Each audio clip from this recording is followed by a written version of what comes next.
নমস্কার বন্ধুরা, সকলকে পরিপাশা চ্যানেল স্বাগত। সকলেই ভালো আছে। বন্ধুরা, এবার দেখা যাচ্ছে যে বিশেষ একটি রাজ্যে পুরুষদের আর চাকরি হবে না।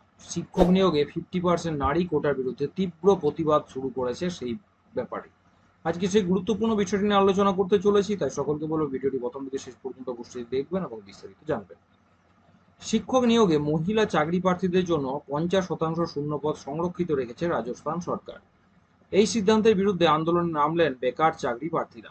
গ্রেড 3 শিক্ষক নিয়োগে মহিলাদের জন্য সংরক্ষণ 30% থেকে বাড়িয়ে 50% না করার দাবিতে বেকার যুবকরা বৃহস্পতিবার শহীদ স্মৃতিসৌধে বিক্ষোভ করেছে। গত শুক্রবার মুখ্যমন্ত্রী ভজনলাল শর্মা রাজস্থান পঞ্চায়েতি রাজ আইন সংশোধনের একটা প্রস্তাব অনুমোদন করেছেন। গ্রেড 3 শিক্ষক নিয়োগে মহিলাদের জন্য সংরক্ষণের সীমা 30% থেকে বাড়িয়ে 50% করা হয়েছে।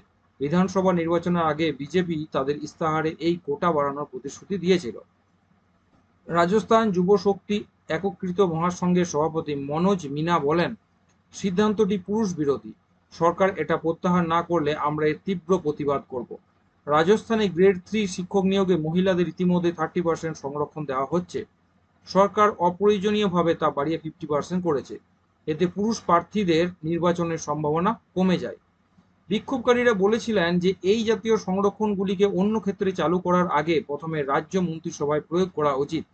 মিনা বলেছেন, সরকার যদি এই নিয়মটি বাস্তবায়ন করতে চায় তবে প্রথমে এটি মন্ত্রিসভায় প্রয়োগ করা উচিত, যেখানে মাত্র 2জন মহিলাকে স্থান দেওয়া হয়েছে। এরপর সব প্রশাসনিক পদে এই নিয়ম কার্যকর করতে হবে। তবে এই নীতিটি গ্রেড 3 শিক্ষকদের জন্য আনা উচিত। আন্দোলনকারীরা শহীদ স্মৃতিসৌধ থেকে মিছিল বের করার প্রতিশ্রুতি নিলে তাদের থামাতে পুলিশ মোতায়েন করা হয়। শুরু হয় তীব্র ধাক্কাধাক্কি, অনেকে গ্রেপ্তার করে নিয়ে যায় পুলিশ।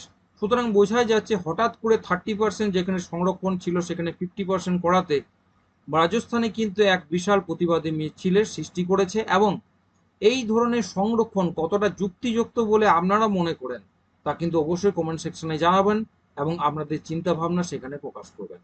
আসছি পরে ভিডিও নিয়ে। সকলকেই বলবো যে যারা চ্যানেল নতুন, চ্যানেলটি করতে অবশ্যই সাবস্ক্রাইব করবেন, শেয়ার করতে ভুলবেন না, নোটিফিকেশন বেলটি অবশ্যই করে রাখুন, ভিডিও অবশ্যই লাইক করুন। সকলে ভালো থাকবেন, সুস্থ থাকবেন।